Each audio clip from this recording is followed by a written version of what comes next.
महाराष्ट्रातील तमाम शिक्षक आणि शिक्षकेतर बंधू भगिनींनो नमस्कार.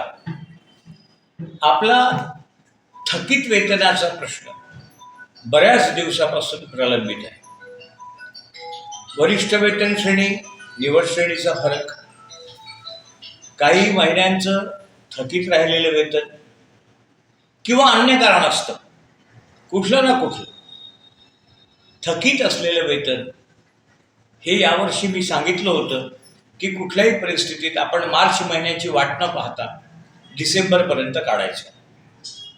मग त्या दृष्टीने मी तुम्हाला हे पण सांगितलं होतं की ऑफलाईन कुठल्याही परिस्थितीत वेतन निघणार नाही, ऑनलाईनचा टॅग तुम्हाला मिळेल. आता ऑनलाईनचा टॅग उपलब्ध झाला आहे.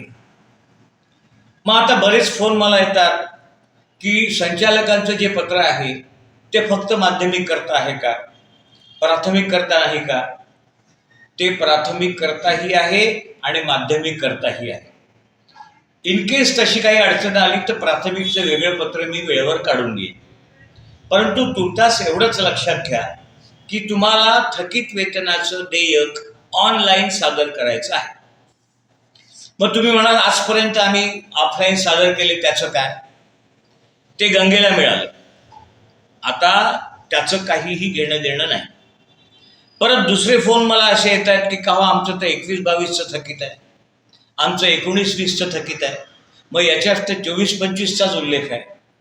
मला तुम्हाला परत उकल करून सांगावी लागते आहे की 19-20चं थकीत, 20-21चं थकीत, 21-22चं थकीत किंवा 23-24चं थकीत हे 24-25चं थकीत नाही का?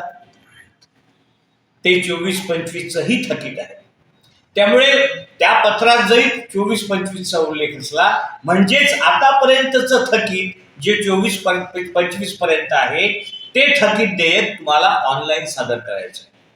ते ऑनलाईन सादर केल्यानंतर त्याची ऑनलाईन मंजुरी आवश्यक असेल तर डेप्युटी डायरेक्टरची, ऑनलाईन मंजुरी आवश्यक असेल तर डायरेक्टरची, ऑनलाईन मंजुरी आवश्यक असेल तर शासनाची. हे सगळं आणण्याची व्यवस्था काय करायचं ते पुढचं बाळणपण मी करतो.